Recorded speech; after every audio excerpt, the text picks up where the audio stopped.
ఒక్క నిమిషం పార్టీ నిరంతర ప్రక్రియ. పార్టీ ఏ సమయం సందర్భం వచ్చినప్పుడు వారి అనుభవాన్ని ఏ విధంగా వినియోగించుకోవాలో తప్పకుండా వారి అనుభవాన్ని పార్టీ వినియోగించుకుంటుంది. చర్చలు మీరు చేస్తున్నారు, ఇంతవరకు మంత్రివర్గం మీదనే చర్చలు జరగలేదు. మీ పార్టీకి మీరు చర్చలు చేసేసిండ్రు, శాఖలు కేటాయించిండ్రు, ప్రమాణ స్వీకారాలకు కూడా మీరు ముహూర్తాలు. అవును, దానికి ఖాళీగా లేవు. అదే కదా మీ మీ మీ తప్పుడు వార్తల వల్ల ప్రజలు గందరగోళంలో ఉన్నారు. విద్యాశాఖకు నేనే మంత్రిని, నేనే ఫుల్ టైం మినిస్టర్ను.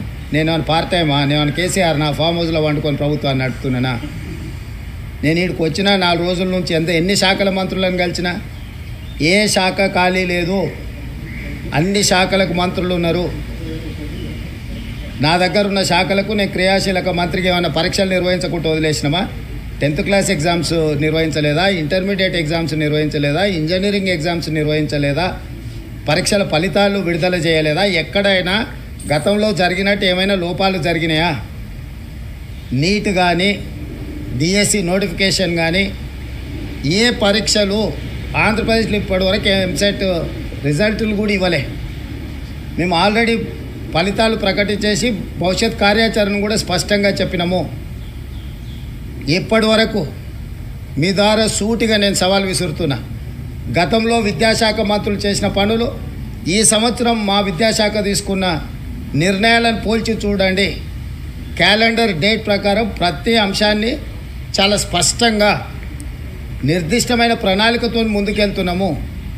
కొంత పొలిటికల్ పార్టీ ఓన్డ్ మీడియా అంటే రాజకీయ పార్టీలు నిర్వహించే టీవీలు కానీ పేపర్లు కానీ ఆ రాజకీయ పార్టీల యొక్క ప్రయోజనాలను కాపాడడానికి శాఖలకు మంత్రులు లేరు.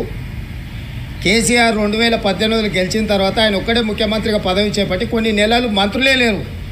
ఏ రోజన్నా ఏ పేపర్ అన్నా ఏ టీవీ అన్నా ఇట్లుంటుందా అని ఎవరైనా మాట్లాడినరా? 12 మంది మేము నిరంతరము కష్టపడి వివిధ శాఖలలో సమన్వయం చేసుకొని ఎన్ని సమీక్షలు చేసిన, విద్యాశాఖ మీద నేను ఎన్ని సమీక్షలు చేసిన, ఎన్ని రిజల్ట్స్ రిలీజ్ చేసిన.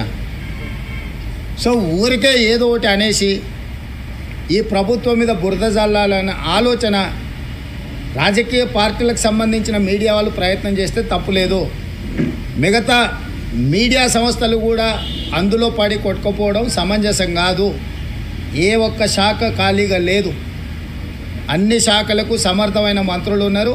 సమర్థవంతంగా నిర్ణయాలు తీసుకుంటున్నాం. ఏ కార్యాచరణ కూడా వాయిదా పడలేదు. ఈరోజు మీరు ఆంధ్రప్రదేశ్తో పోలుస్తారా, కర్ణాటకతో పోలుస్తారా, ఇంకా ఏ రాష్ట్రంతో పోలుస్తారో? మన రాష్ట్రంలో నిర్వహిస్తున్న శాఖలు, ఇతర రాష్ట్రాలలో నిర్వహిస్తున్న శాఖలు, మంత్రులను పోల్చి చూసి అప్పుడు మీరు చెప్పండి, ఎస్ ఈ రాష్ట్రంలో మీకంటే ముందున్నారు, మీకంటే బాగా వ్యవహరిస్తున్నారు. మేము ఢిల్లీకి వచ్చి మేము సంప్రదించినంత కేంద్ర మంత్రులను ఏదైనా రాష్ట్రం నుంచి ఇంక్లూడింగ్ బీజేపీ గవర్నమెంట్స్ ఉన్న ముఖ్యమంత్రులు కానీ మంత్రులు కానీ ఎవరైనా వచ్చిండ్రా?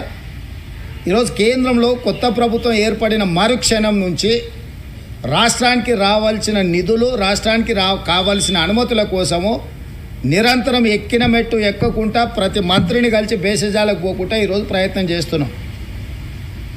మా మంత్రివర్గం మొత్తం ఇక్కడ ఉండి సంబంధిత శాఖ కేంద్ర మంత్రులను కలిసి రాజకీయాలు ఎన్నికలు అయిపోయినాయి, ఇప్పుడు అభివృద్ధి ధ్యేయంగా ఈరోజు ప్రతి శాఖకు సంబంధించిన మంత్రులు ఇక్కడ వచ్చి కూర్చొని కేంద్రంలో బీజేపీ వాళ్ళు కూడా మంత్రుల అపాయింట్మెంట్స్ తీసుకోలే, మేము వచ్చి అపాయింట్మెంట్స్ తీసుకొని మేము కార్యాచరణ మొత్తం తీసుకొని ముందుకు వెళ్తున్నాము.